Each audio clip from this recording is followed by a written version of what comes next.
Hello, everyone, and welcome to Writers Drinking Coffee. This is a podcast where writers sit around, drink tasty beverages, and talk about writing, publishing, and the whole creative process. There will be rants and raves and opinions that may not agree but are lovingly delivered.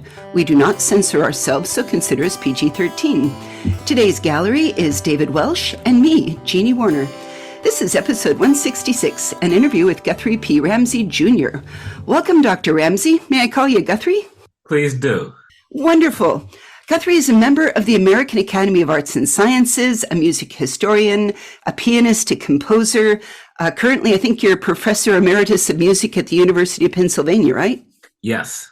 I have to say, a little bit of a fangirl squee. I really enjoyed going out to your site, and then it took me out to the music that you'd been involved with, and I went straight out to Amazon, downloaded Black Child, A Song Cycle, and I really liked the album. And my first question is, are they still albums or are they collections now? What is the common parlance? Well, I think it depends on your age, unfortunately. Oh. I'm of the We're all old. I still call them albums, and then there's another distinction out there in terms of the length of recordings. If you have 4 or 5 songs, I think it's common to call them EPs. Okay. Yeah, and that's been around a while. Yeah. What I want to know is, when did we stop releasing albums and start dropping them? Same time we started dropping beats, I think. Just, I don't know. It just doesn't sit right with me. I don't know. I think that was December 1975. That's fair. But when there's time of a song cycle, it actually took me back to, I loved that it seemed that the 70s, late 70s and 80s is where we actually started having whole concept albums generally. And I thought that was really cool, that this was a song cycle. Also, I wanted to say that I love cheese curds also from Innocence. Mm-hmm. So. Oh yeah. That artist is Vince Anthony, who is on my record label, and he goes by Wavy Wilson now. He's younger than I am, and these younger musicians often change their names and they change their handles, so it's a very fluid situation. But I love his work as well. Yeah. I wonder if it has something to do with the way we have talked to different authors who have, Delilah Dawson, for instance, has things she'd written under Lila Bowen under different genres. So if I was a musician that started in one genre, but I really wanted it to be taken off in another genre for a different audience, I think I could see changing the name. I've often thought about changing my name, my pen name anyway, once I retired from university last year, because I think I kind of kept my shirt buttoned up, for many years, because, being a professor at the kinds of institutions that I taught in, you kind of have to mind your P's and Q's, because you're not just advocating for your own career. You are often needing to boost up your students and write letters of recommendation, and you don't want to, write certain things or say certain things. But since I retired, there's some things I think I want to get off my chest. Well, we are an audience for you for that here. You're not representing the institution. Yeah. So sometimes I think that, it might free me up if I took on some different name and because I've built that up over many years, this idea that I had to keep a certain, Yeah. I hear that. I mean, so do I call you Scat Cat? What would you like to be called today? Scat Cat. Well, Scat Cat, I don't know. Lord. We are mostly here to chat about, you wrote a collection of essays called Who Hears Here? And I really enjoyed them because as I said, I have an undergraduate in ethnomusicology. Don't tell anybody, but I never did enough with it. But I really loved it for the different way music is represented. And you had a whole bunch of quotes through it that I literally copied him down thinking, yes, that's fantastic. Or yes, I really love that line. And I wanted to grab with one of them. The first thing that grabbed me right away was from the very first essay that talked about musicians having social contracts with audiences, like agreements that create expectations of sonic organization, audience reaction, marketing strategies. And that encompassed so much in a sentence that was neat to think about. Yeah, sure. When I say social contracts in that instance, what I'm talking about is, one of the first things that I teach or taught students was that when we come face to face or ear to ear with say a new musical form, or we don't know what we're listening to, we try to place it somewhere, and we usually place the music or try to place it in already established categories of sound that I, refer to as genres. And when we place it within a genre, then we automatically bring in all of these expectations of what it's supposed to do in the world, how we're supposed to react to it. I often use the analogy of, or the example anyway, of if you're at an opera and the soprano hits a very high note and it sends a shock wave through your system, you don't stand up and say hallelujah, amen, praise the Lord. Well, you might if it was Right. the first night she got there. I mean, I've seen a lot of small town opera, and if the queen of the night actually hits that, high C, we're all cheering. Okay, I can tell it's going to be really hard for me to get through this. I guess you're right. Right. So Well, in general, though, the Yes. social contract at an opera is, yes, you're all there to sit and listen respectfully, right? absolutely. And Right. if you're in a As gospel, opposed to- yeah. Yeah. Go ahead. Yeah. And if you're in a gospel church and the soprano hits a note that you really like, it's perfectly acceptable to respond out loud, let's say. So that's part of the contract. In fact, Mhm. if you sit down and not respond at all, you're kind of breaking the contract of expectations in that musical event. Yeah. I hear you. There was a time when I belonged in an Irish world music band, and our fiddle player took us to an Irish session. Now, the guitar player and I had been more, brought up through the classical. This is my orchestra. This is the band. This is the ensemble. And I had to say that going to an Irish session music was like if you were Catholic going to a Southern Baptist praise ceremony for the first time, and you're not sure when do you kneel and when do you stand up, and then you're like, oh, and why am I the only person standing? Damn it, I came in wrong again. Yeah. Right. So it's all about, learning the rules of engagement. Yeah. Same with playing with small jazz groups. You learn the conventions of who solos when, and how do you know when to take solo, and how do you know when you go back to the head, and all that kind of stuff. Yeah, sure. And if it's let's say you're a young jazz musician who is the side man or side woman in a band with an established leader with a great name, you don't take longer solos than they do. Right. Yeah. That makes perfect sense. Yep. Now, there was another argument this was in the same one where you talked about that I wanted to ask. You discussed a very interesting thing called Pan-Africanism that I was wondering, when you were discussing Pan-African, talk a little bit about it. Does it have the same challenge of one America when there are, frankly, so many different Africas? I mean, Ghana has a very different rhythmical sound than South Africa. There's different instruments, and that's not even looking at North Coast, Central Belt, or, the coast Senegal, that kind of thing. Is it a construct that helps or hinders? Well, I think that's a matter of perspective. When the idea of Pan-Africanism emerged in the American context, it was about an idea that would link Black peoples around the planet against the kind of brutal, institutions and brutal situations and social arrangements that they were enduring. So it was about uniting people for a common cause.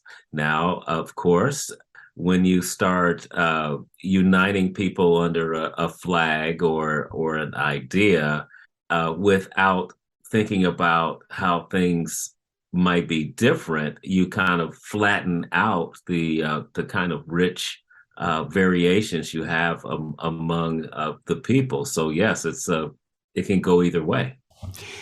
I could see that. I was thinking because we had chatted with a lady named Sumiko Salson, who was very much a researcher and a historian on the topic of Black women writing horror and Black horror, and she had a lot to talk about the post-colonial influence on that. And it wasn't just America. Here it was in England, of how everything that in the horror genre was like, well, it was othered. It was bringing up Haitian religions and other, all of the, the deepest Africa to the different places of diaspora and people ways that they'd been enslaved, and talking about how a whole genre had arisen around making it other, making sure that it was separate.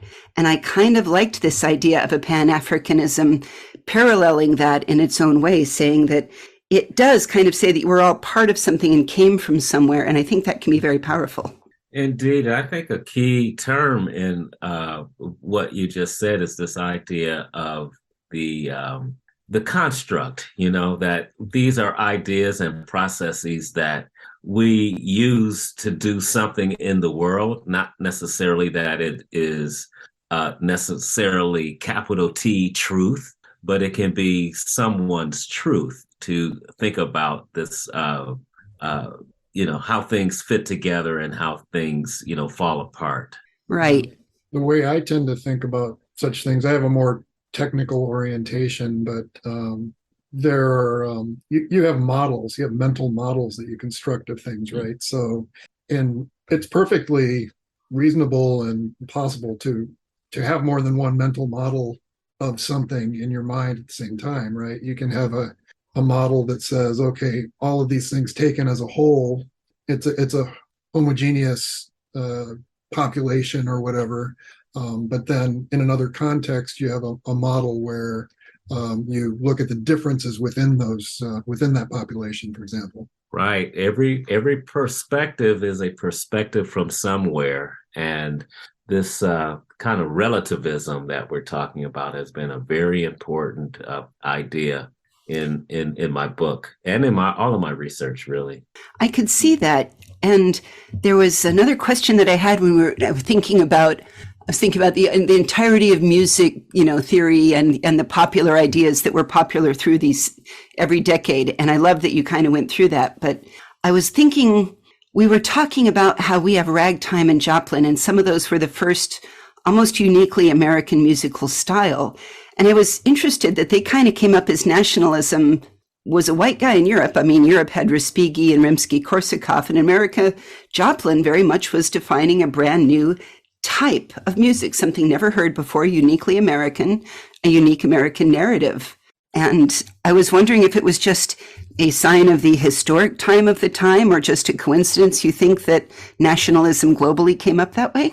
Well, I think that there were nationalisms going on in that moment throughout all of the American culture industry, because particularly in the late 19th century, you could say that for the most part, America could be thought about as a cultural colony of Europe, because the musical taste and from certain segments of the of society really pushed this idea that anything homegrown couldn't be good. Right. And what really picked that up was the birth of the modern music industry, the culture industry, where these networks of theater owners and music publishers and when recording started, record labels began to think about themselves as a system. And the system was designed primarily not to promote nationalism, not to promote, this idea that we were separate from Europe, but to separate people from their money. Right. Yeah. I had a thesis statement here that I wanted to lay on you and tell me what you think. We might owe the entirety of jazz as a popular genre that took it from a dancing place to a music hall to Bessie Smith. Is that woman entirely responsible for creating jazz as the something in between two different worlds? Oh, I would frame it maybe a little differently. Uh, well, what's fascinating about Bessie Smith at that point that she was, clearly one of the biggest, stars in the blues tents and all of that, is that she emerged at the same time as the trumpet virtuosos of, like Louis Armstrong. Yeah, And so you have these two different ideals of what it means to front a band. that is true. Yeah, so that's kind of how I put her in. She and Ma Rainey, let's say, as sort of the foils of the great men who would stay, play in front of the bands and command all of the attention and do these kind of virtuosic displays of heroic, music, and they were kind of working in another directions to put women in front. Is there a reason that it seems like women in in jazz, in a lot of things, but in jazz, came to front bands and so forth as vocalists? You even to this day you don't hear a lot about virtuosic women instrumentalists. I mean, I've seen a few, but Lizzo. Sorry. yeah, right. But is there a reason that they came to prominence that way, and that men? I mean, there were men who were vocalists too, but the male instrumentalists were leading bands, but not female instrumentalists. Well, I think that there have always been women virtuosos. It's just that society would not give them the same lanes of support Mm-hmm. that men had. And even today, especially as these walls have come crumbling down, we have people like Terry Lynn Carrington, who has just published a book, a new real book, where there are 101 songs written by women composers. Mm-hmm. And even from Mary Lou Williams, Lil Hardin, and even if you go to the gospel lane, those women were tearing it up. It's just that the music industry always favored the men and gave them more opportunities to get contracts, to lead bands, and all of that. So it's not a matter of them not existing. Oh, certainly, Yeah. I understand that. Yeah, Mm-hmm. But let me ask the question a different way. Is there a reason that men were allowed these opportunities? Is there a reason that women were allowed opportunities as vocalists, but not as instrumentalists? I mean, they weren't offered the same opportunities as men necessarily, but they made these inroads vocally first. Why is that? I think that there's been a kind of unique reception of the woman vocalist. Ever since you had the phenomenon of Jenny Lind, the Swedish soprano who came P.T. Barnum. Yep. Yeah, exactly. P.T. Barnum created this appetite for the singing woman. And before she even came, so these people were, waiting for her. So again, it's a matter of marketing. It's not a matter of what people wanted. It's a matter of what the music industry told people they wanted. Right. And you think they generated their own demand? Absolutely. Here's here's I just thought this up. So this is kind of my role in this podcast, is to throw out these harebrained schemes. So is it possible that that women vocalists got opportunities because there was no way for a man to reproduce the instruments that they were using? In other words, soprano and alto voices. In other words, they had a corner on the market. If you want to hear somebody sing high, you gotta listen to a woman, right? Well, not historically. There were the castrati, who. Oh, true. Okay. Yep. Yeah, that had the very high notes.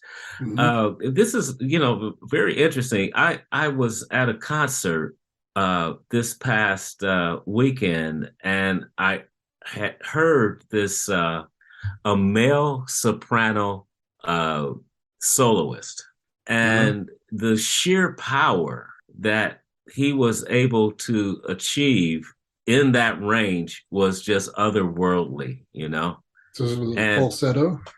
Yes, definitely a falsetto, but the not the Eddie Kendricks soprano. I mean, the falsetto, the light kind of romantic soprano, but the soprano that kind of, will knock your wig off, and you just couldn't believe what you were hearing and singing at the same time, Yeah. So I think the ability to be heard without a microphone, before that technology was available, certainly probably has something to do with the tessitura that was preferred, in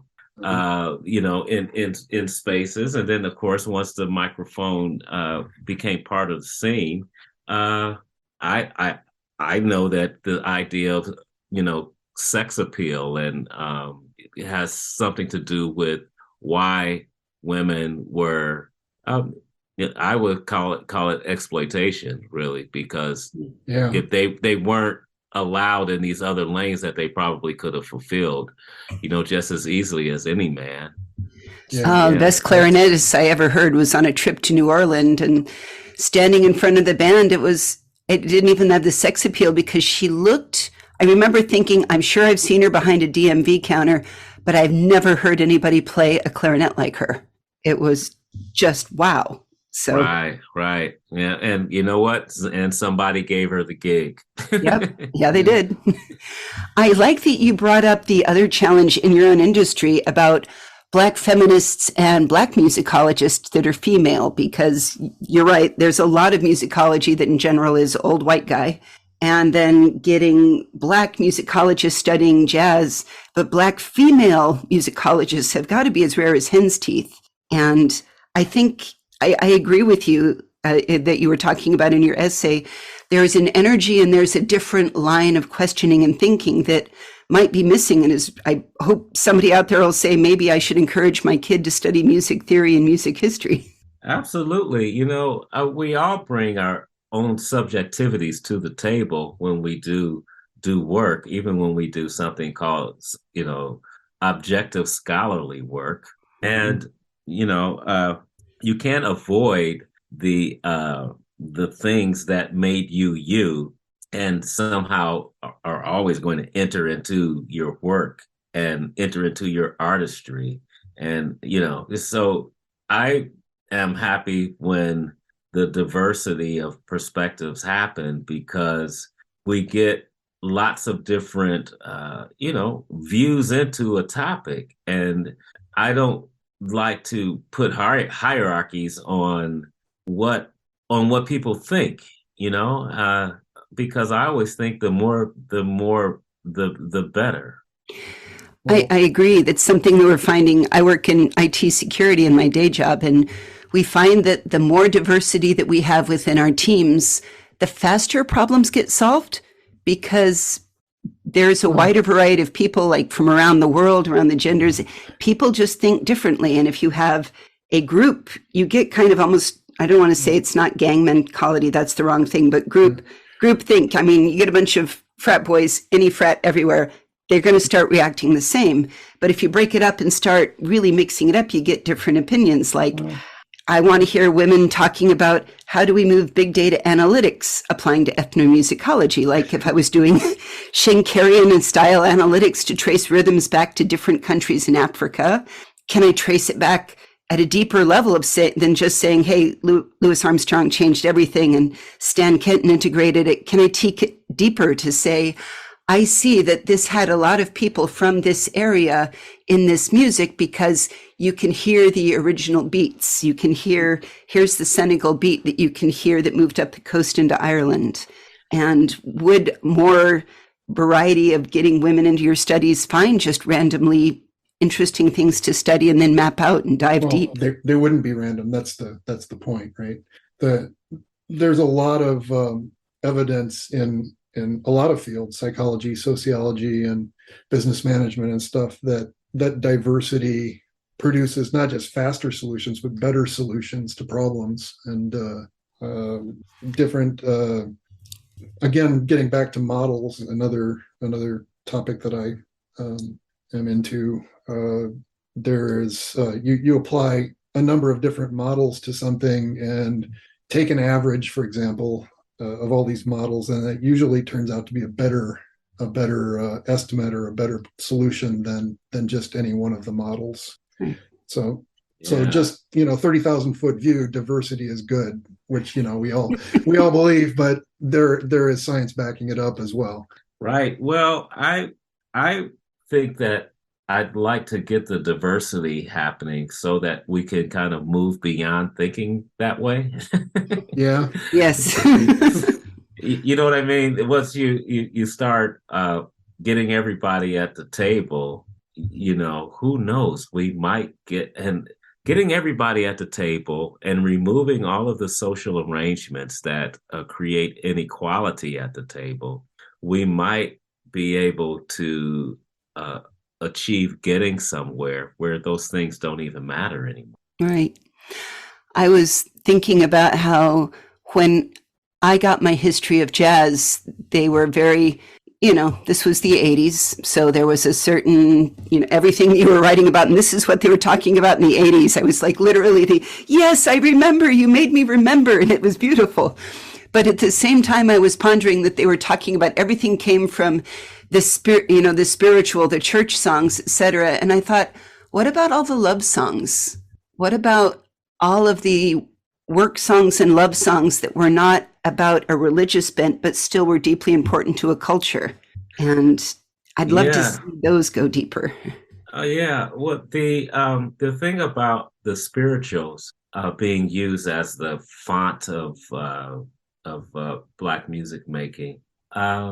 On the one hand, I can understand the focus on the spirituals as a body of music because they represented in many ways the first quintessentially Black music that became popular music. So it's as the historian Sandy Graham writes, it's became the first Black popular music, not just the religious aspect of it, but the fact that it was disseminated through these tours and through sheet music and books as this great new thing. It's just, so think about the spirituals as being a hit Beyonce record in the late 19th century.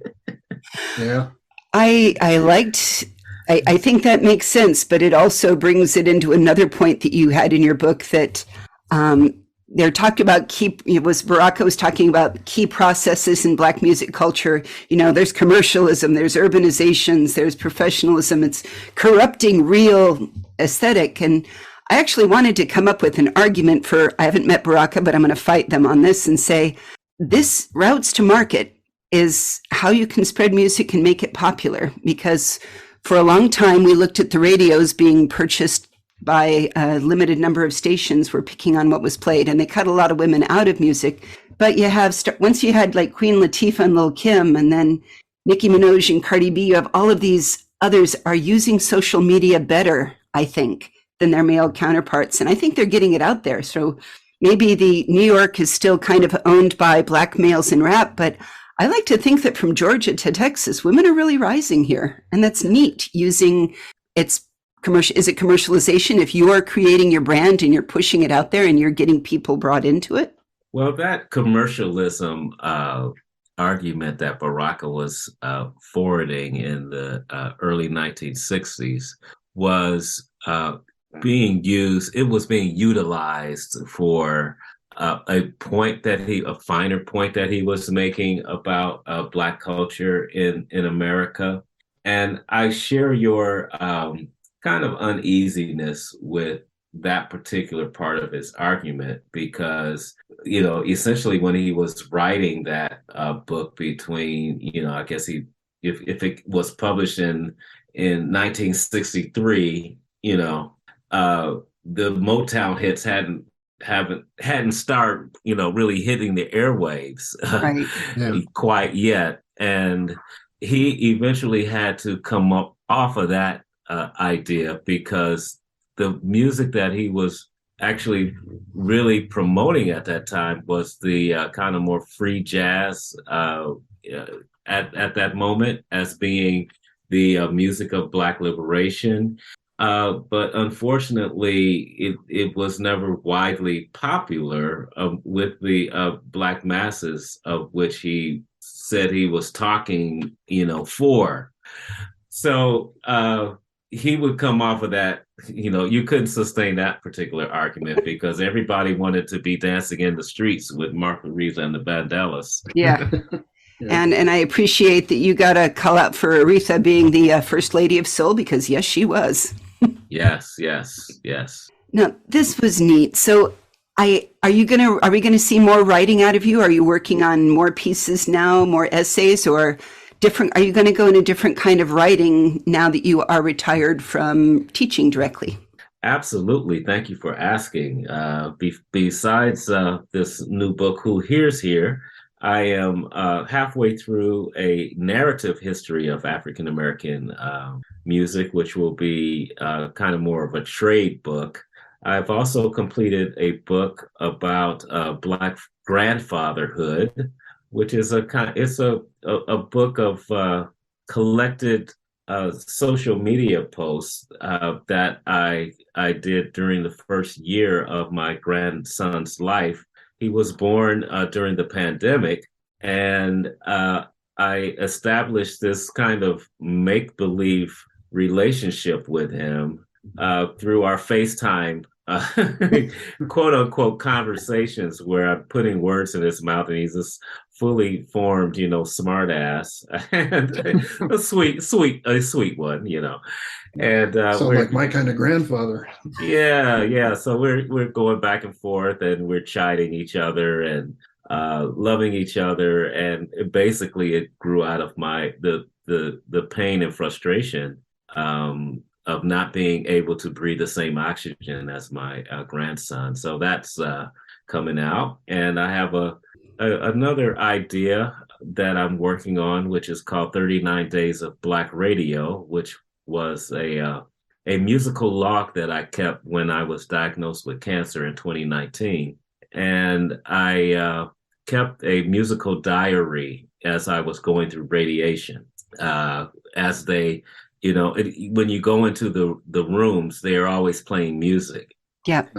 And I asked them they're very polite and they want to know if you had any preference. I said, no, just let it randomly play whatever it's going to play. And I kept a diary every day and I narrate what I was going through. And so it's 39 Days of Black Radio when musicology meets radiology.